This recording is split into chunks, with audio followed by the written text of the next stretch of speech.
ప్రేమ, యేసుని ప్రేమ.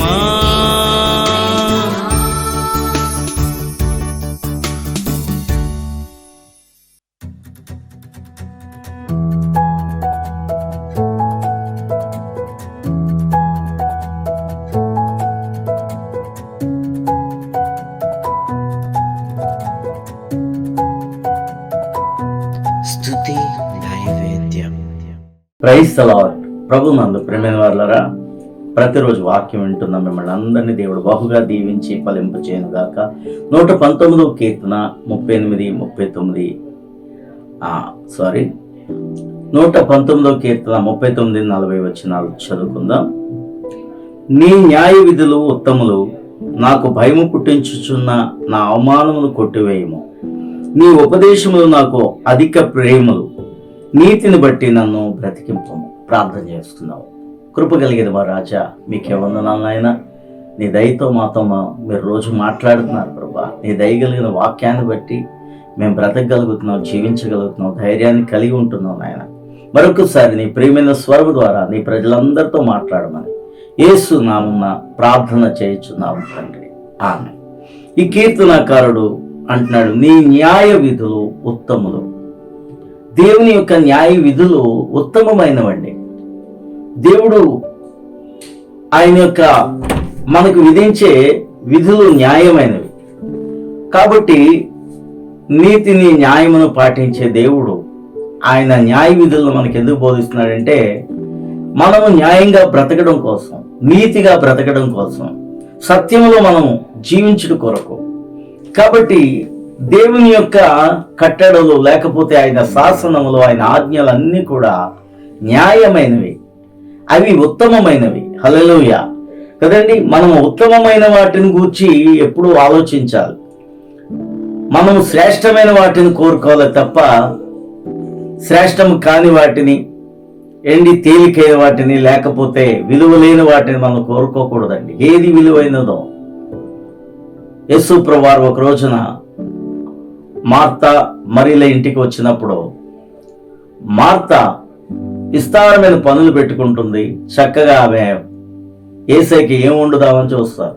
అయితే మరియా యేసయ్య పాదాల దగ్గర కూర్చున్నప్పుడు యేసు ప్రభువారు ఏమంటారంటే, ఈ మరియను మార్త పిలుస్తున్నప్పుడు నాకు సహాయం చేయమని అడుగుతుంది ఆమె. అప్పుడు యేసయ్య అంటాడు, మార్తా మార్తా, నువ్వు ఎందుకు మరియను బోధ వినకుండా పిలుస్తున్నావు? ఆమె ఉత్తమమైన దానిని ఏర్పాటు చేసుకుంది అంటాడు. హల్లెలూయా. మనము కూడా ఎప్పుడు ఉత్తమమైన వాటిని ఏర్పాటు చేసుకోవాలి, కోరుకోవాలి. దేవుని యొక్క న్యాయ విధులు ఉత్తమమైనవి కాబట్టి వాటిని మనం కోరుకుంటే, ఆ న్యాయ విధులు ప్రకారంగా మనం జీవిస్తే తప్పకుండా దేవుడు మనల్ని దీవించి ఉన్నతమైన వారిగా దేవుడు మనల్ని ఆశీర్వదిస్తాడు. నాకు భయము పుట్టించుచున్న నా అవమానమును కొట్టివేయము. ఏదైనా మనకి కొన్ని అవమానాలు జరిగినప్పుడు లోకం ఏమనుకుంటారో, లోకానికి ఇలా తెలిసిపోయిందే అనే భయం అనేది మనకి చాలా ఉంటుంది. కాబట్టి నాకు భయం పుట్టించుచున్న నా అవమానమును గూర్చి దాన్ని కొట్టివేయి ప్రభువా. ఆ భయాన్ని నాకు తీసివేయి, అవమానాన్ని తీసివేయి అని కీర్తనాకారుడు దేవునికి మొరపెడుతున్నాడు. హల్లెలూయా.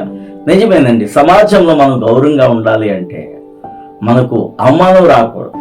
ఒకవేళ అవమానం వస్తే అవమానం తీసివేయమని దేవుడిని వేడుకుంటే, దేవుడు మళ్ళా నీకు వచ్చిన అవమానాలన్నీ కూడా దేవుడు తీసివేసి నిన్ను మళ్ళా ప్రజలందరూ గౌరవించేవారిలాగా, సమాజం గుర్తించేలాగా దేవుడు మళ్ళా నిన్ను చేస్తాడు.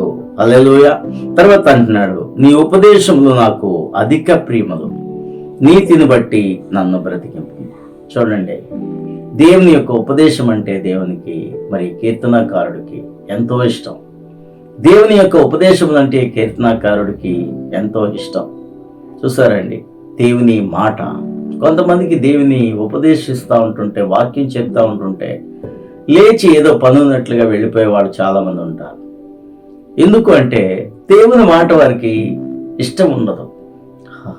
దేవుడు అంటే ఇష్టమే కానీ దేవుడి మాటల్లో మాత్రం ఇష్టం ఉండదు. యేసు అంటే ఇష్టమే, యేసయ్య సన్నిధికి వస్తారు, కానీ యేసు వాక్యం వినకుండా వెళ్ళిపోయేవాళ్ళు చాలామంది ఉంటారు. చూడండి, కొన్ని సభలకు వెళతారు, పాటలు వింటారు, అన్నీ వింటారు, అక్కడ ఏం జరుగుతున్నాయి అన్నీ చూస్తారు. వాక్యము దైవజనుడు చెప్పేటప్పటికి చాలామంది మధ్యలో లేచిపోయి వెళ్ళిపోయే వాళ్ళు ఉంటారు.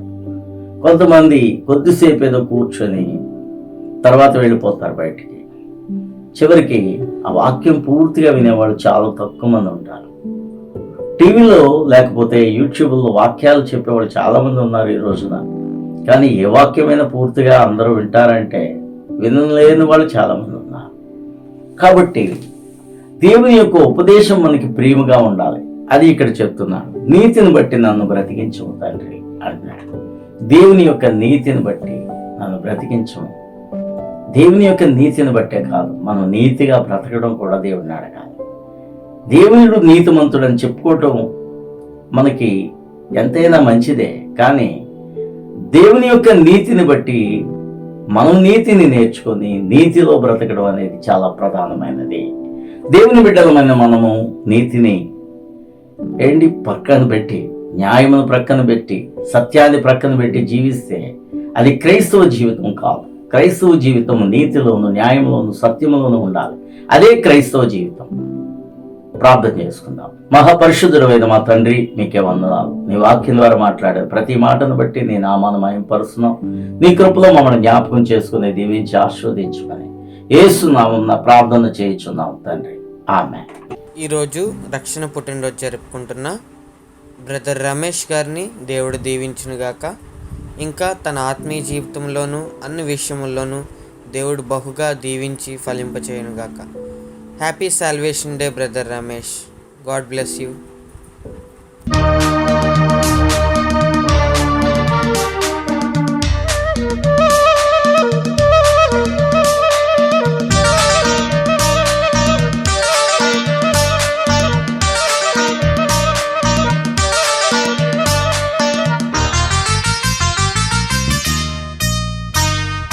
ఘోర పాపినైనా నాకై సిలువ బాధనుంది. ఘోర పాపినైనా నాకై సిలువ బాధనుంది. చిందించావు రక్తం, నీదు తనువే గాయమాయే. మధురం నీదు ప్రేమ, దేవనీకే నిచ్చెదా. ఏ రీతి నిన్ను స్తుతింతునయ్యా, నీవు చేసిన మేళ్ళకై. దేవా నిన్ను నే స్మరింతునయ్యా, అనుక్షణం యేసువా.